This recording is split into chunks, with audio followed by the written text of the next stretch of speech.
راز کلبه چوبی، قسمت اول.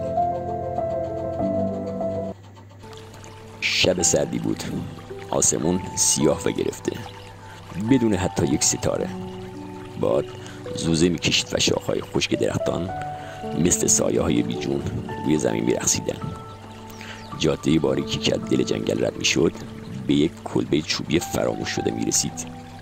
کلبه‌ای که از بچگی توی گوشی سینا مثل یه افسانه ترسناک زمزمه شده بود. همه میگفتن اون کلبه نفرین شده است، پر از صداهایی که شبها ازش میاد. هیچ کس جرئت نمیکرد حتی از کنارش رد شه. اما سینا امشب یه جور عجیبی وسوسه صداش شده بود.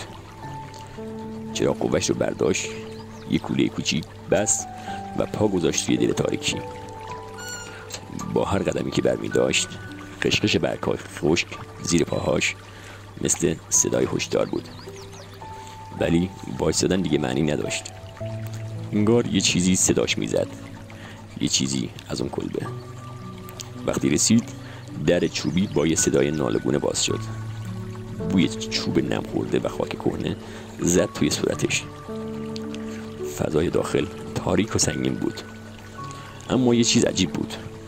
اینجا رها نشده بود، انگار هنوز کسی اینجا زندگی میکرد. روی میز یه لیوان خاک گرفته بود، صندلی گوشه اتاق مرتب شده بود، حتی یه پتوی قدیمی روی اون تا خورده بود. و بعد چشمش به دیوار افتاد. یه قاب عکس، زنی جوون با چشمای عجیب که مستقیم به دوربین نگاه میکرد. نه خنده، نه گریه، فقط یه نگاه که انگار حرف میزد. سینا گیج شده بود، حس میکرد یه بار دیگه این چهره رو دیده. شاید توی خواب، شاید توی یک عکس قدیمی، ولی کی؟ کجا؟ همینجور که اطرافو میگشت ناگهان صدایی از زیر زمین بلند شد. صدای کشیده شدن چیزی روی زمین، یا شاید پاشنه کفشی که برخورد کرده باشه با چوب. دلش لرزید، ولی چراغ قوه رو گرفت سمت در کوچیک زیر زمین. نفس عمیقی کشید و آروم در رو باز کرد. پله های پوسیده و مرطوب بودن. هر پله که میرفت پایین هوا سردتر میشد. بوی نم و خاک خفش میکرد. ولی چیزی که دید هم ترسناک بود هم وسوسه انگیز. یه جعبه چوبی بزرگ با یه قفل زنگ زده و یه دفتر خاطرات که روش یه لایه گرد و خاک نشسته بود. صفحه اول دفتر بعد از خط قدیمی نوشته بود: اگه اینو میخونی یعنی هنوز کسی دنبال حقیقت میگرده. سینا نشست و شروع کرد به خوندن. زن توی عکس اسمش مهتاب بود. سالها پیش توی همین کلبه زندگی میکرد. عاشق یه مردی از روستاش میشه، ولی اون مرد یک شب ناپدید میشه بدون هیچ ردی، بدون خداحافظی. مهتاب هر شب براش نامه می‌نویست، حتی وقتی مطمئن بود دیگه بر نمیگرده. توی دفترش پر از درد و دل، شعر، خشم و راز بود.